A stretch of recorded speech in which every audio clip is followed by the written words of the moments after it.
छोरा ल खाना खा, मासु बनाएकी छु, चिसो भइहाल्छ, पढाइ पछि गर्नु।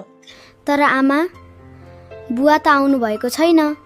उहाँले खाना नखाई हामीले अगाडि कसरी खाने? अब तेरो बुवा रक्सी खान गएको होला, कतिखेर आउँछ कसैले थाहा छैन।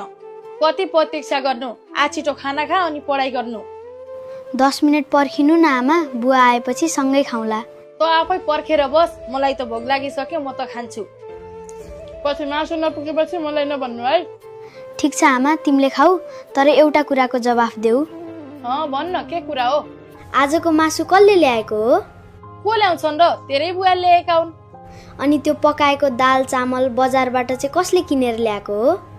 अरू कसले ल्याउँछन् र? हाम्रो घरको रासन तेरै बुवाले ल्याएका हुन्। यो सबै बुवाले घरमा किन ल्याउँछन्? किन ल्याउँछन्?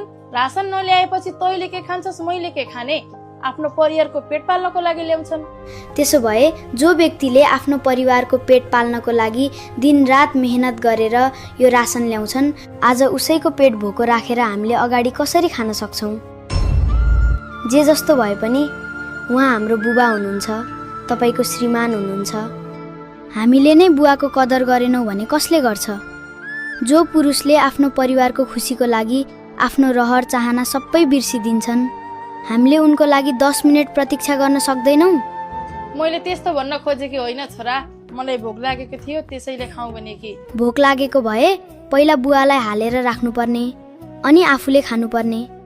तर तपाईँले मासु जति हामी दुईलाई हाल्नु भएको छ, भाँडोमा 1 पिस मात्रै छ। बुवा आएर के खानुहुन्छ?